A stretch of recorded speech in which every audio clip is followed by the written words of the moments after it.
Bonjour à tous, infiniment heureux de vous retrouver pour partager avec vous le Chitatit du jour.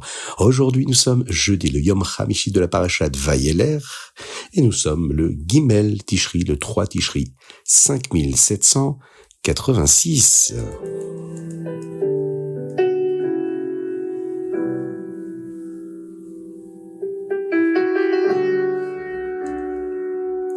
Et nous démarrons par notre Chumash. Aujourd'hui, le Chumash nous parle de ce jour-là où Moshe Rabbeinu reçoit l'annonce de son décès imminent. Akadosh Baruch Hu lui ordonne d'abord d'amener Yehoshua au Mishkan. Là, Hachem parlera à Yehoshua et l'encouragera à être fort dans cette nouvelle mission, celle de mener le Ham Israël en Eretz Israël. Il va également révéler à Moshe Rabbeinu qu'après son décès et l'entrée du Ham Israël en Eretz Israël, le peuple servira l'Avodah Zara malheureusement et qu'ils trahiront leurs promesses. Ils briseront cette alliance-là qu'ils avaient fait avec Akadosh Baruch Hu, celle de respecter les mitzvot. Ils abandonneront la voie d'Akadosh Baruch Hu et feront ce qu'ils souhaitent faire, malheureusement. Akadosh Baruch Hu, en retour, sera très affligé et fera la même chose au Ham Israël. Il les quittera, si l'on peut dire, et permettra que de mauvaises choses leur arrivent. Akadosh Baruch Hu va cacher son visage. Il fera semblant de les ignorer. Rashi, d'ailleurs, à ce propos, souligne la profondeur de cette dissimulation d'Akadosh Baruch Hu. Il ne s'agit pas là d'un retrait total, mais d'une phase où la Hashgacha Pratit, la providence divine, se fait moins apparente. Elle laisse l'homme face aux conséquences de ses actes. Il devient responsable de son existence. Cette dissimulation est à la fois une punition, mais c'est également ce qu'on appelle une invitation à la tchouva. C'est une épreuve qui est destinée à réveiller le cœur du Ham Israël, pour qu'il ne dépende pas uniquement des brachot évidentes, visibles, rayonnantes d'Akadosh Baruch Hu, mais qu'il le serve par amour, même dans les moments de difficulté. On peut également développer cette idée en expliquant que la dissimulation du visage d'Akadosh Baruch Hu, c'est un test de notre émouna, de notre foi. Elle nous force à chercher Akadosh Baruch Hu par nous-mêmes. Elle nous force à nous connecter à lui, non par facilité, par commodité, mais par une conviction profonde. Cette épreuve-là, elle est nécessaire pour atteindre un niveau supérieur de la tchouva et de connexion spirituelle avec Akadosh Baruch Hu. Cette situation-là va pousser le Ham Israël à faire tchouva, afin qu'Akadosh Baruch Hu puisse à nouveau leur montrer là son visage qu'il avait dissimulé et leur prouver à quel point il les aime. C'est pourquoi Akadosh Baruch Hu ordonne à Moshe Rabbeinu d'écrire ce que nous appelons le chant de Ha'azinu, de la Parashat Ha'azinu. Dans Parashat Ha'azinu, on verra que ce sera un appel pour l'Am Israël dans les temps futurs de la promesse qu'ils ont faite et bien sûr les conséquences s'ils ne la respectent pas. On voit donc dans notre chumash d'aujourd'hui quelque chose de très important, surtout pendant les Aseret Yemei Teshuvah, ces 10 jours de pénitence que nous sommes en train de vivre jusqu'après la fête de Kippour.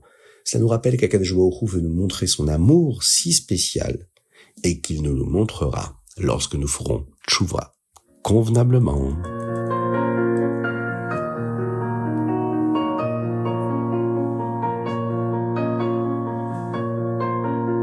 Teilim. Aujourd'hui, nous lisons du 18 au 22, du Teilim Yudchet au Teilim Chavbet. Les 3 chapitres que nous disons jusqu'au Yom Kippour sont le Teilim Tzadik Dalet, Tzadik E et Tzadik Vav. Dans le chapitre Yudtet, il y a un verset qui parle de la Torah, qui dit comme ça, Torah Hashem Temima Meshivat Nafesh. La Torah d'Akadosh Baruch Hu est complète. Et elle fait se sentir bien l'âme, la neshama. Le rabbi Shneur Zalman de Liadi, le fondateur de la Chassidut Rabbad, utilise ce verset pour montrer pourquoi il était si heureux d'apprendre que les Chassidim avaient étudié tout le chasse, que ce soit de Mishnayot ou de Gemara, dans de nombreux endroits tout au long de l'année. Lorsque la Torah est complète, en terminant une partie de la Torah, cela rend la neshama heureuse.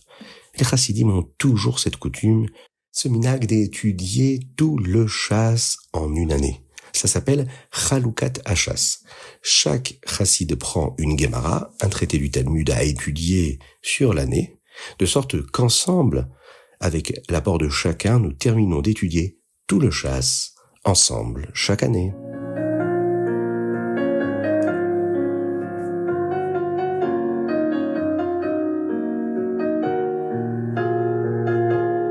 Tania, Igeret HaKodesh Siman Yud Tet. Dans cette lettre, le Rabbi Shlomo Zalman nous enseigne que même s'il existe de grandes récompenses spirituelles pour la Neshama dans le Gan Eden, la plus grande récompense sera lors de la Triyat HaMetim.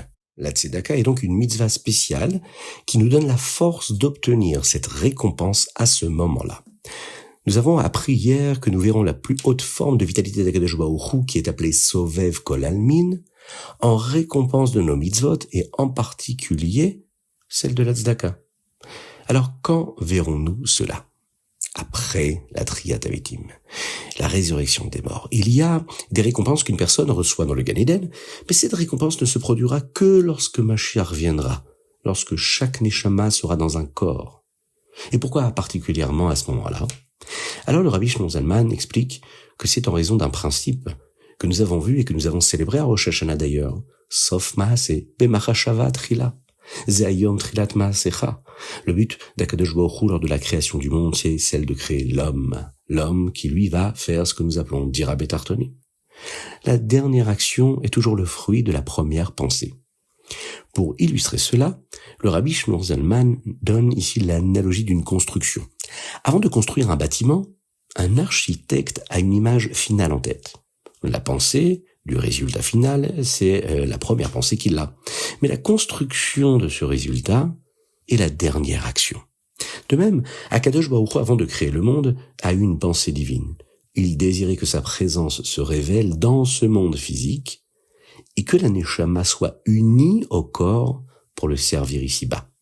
Pour Hachem, la finalité de la création n'est pas la création elle-même, mais le but ultime de cette création. Et ce but, c'est la réconciliation. La réconciliation qu'il y a entre le monde matériel et le monde spirituel, entre la Ruchaniyut et la Geshmiyut, grâce et par le service de l'homme dans ce monde matériel. C'est pourquoi, même si une Neshama peut profiter et jouir d'une immense spiritualité dans le Gan Eden, elle ne peut pas atteindre la perfection de sa mission avant d'être réunie à son corps. La Triyat HaMetim représente donc cette phase complète de ce plan divin. À ce moment-là, la Neshama et le corps, qui ont travaillé ensemble pour accomplir les mitzvot, pourront recevoir la plus haute récompense. La Chayut du Sovev Kol Almin, la vitalité de ce niveau-là de rayonnement divin, qui est au-delà de toute compréhension intellectuelle ou spirituelle, elle qui ne peut être révélée que dans l'état final et le plus parfait de la création. C'est ce que nous appelons ici Sof Maaseh B'machashava Trila. Ce qui a été pensé dès le début, l'union de l'âme et du corps dans un monde qui lui est totalement sanctifié. On voit donc que donner la tzedaka, un acte matériel qui lui a une intention spirituelle, est l'une des mitzvot les plus efficaces pour nous préparer à cette récompense ultime.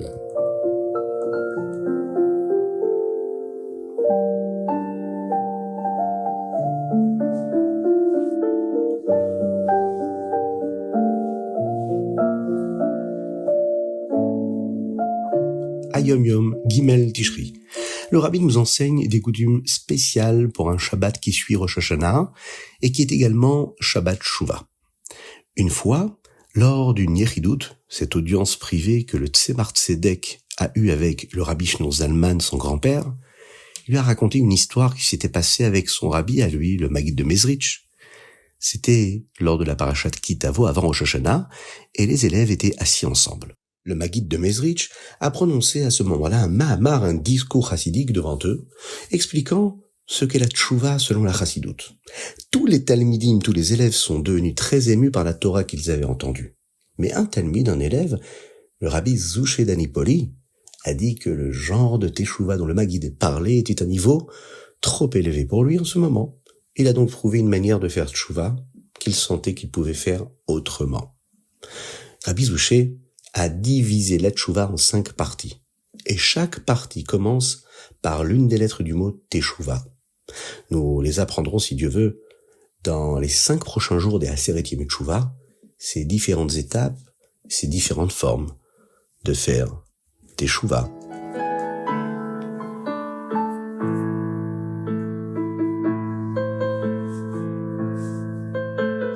Rambam Ilchot Tumat Tsarat. Dans le Rambam d'aujourd'hui, nous en apprenons plus sur la Tsarat. Dans le chapitre 5, nous apprenons ce qui concerne la Tsarat sur un endroit où une personne a été blessée d'une brûlure qui est appelée Mirva, et d'autres choses qui peuvent être appelées Shechin.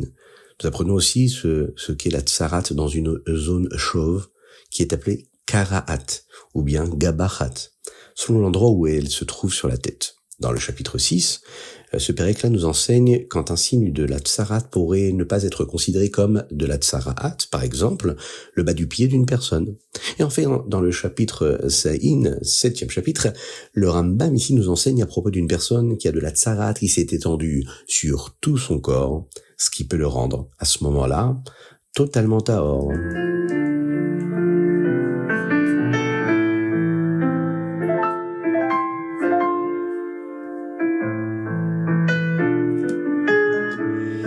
Voilà, c'était le chitat du jour, en se quittant, se rappelant une halakha très importante dans le Shmona Esrei dans la Hamida. Pendant les Aseret Yemei Teshuvah, nous ajoutons 5 passages. Zochenu, Mikamocha, Urtov, Uvesefer. Et dans le Oseh Shalom, nous disons Oseh HaShalom. Nous faisons aussi 2 changements. HaMelech HaKadosh au lieu de Hakel HaKadosh. HaMelech HaMishpat au lieu de Melech Ohev Tzedaka Mishpat. Nous disons le long de ces Aseret Yemei Teshuvah, le Havinu Malkenu, après le Shmona Esrei, sauf le Shabbat, et à la prière de Mincha, la veille de Shabbat. Sur ces mots-là, on va se souhaiter que des bonnes choses et un bon Shabbat, que Kadosh Baruch Hu guérisse tous les malades du Dieu Israël, et parmi eux, Avram Nissim ben Sultana, David ben Sultana, ainsi que la guérison totale et complète de nos Chayalim, qu'il libère les otages tout de suite et maintenant et qu'on puisse vivre en paix, en tranquillité, en sérénité, dans la joie la plus totale en Eretz Israël et dans le monde, avec la venue de Mashiach.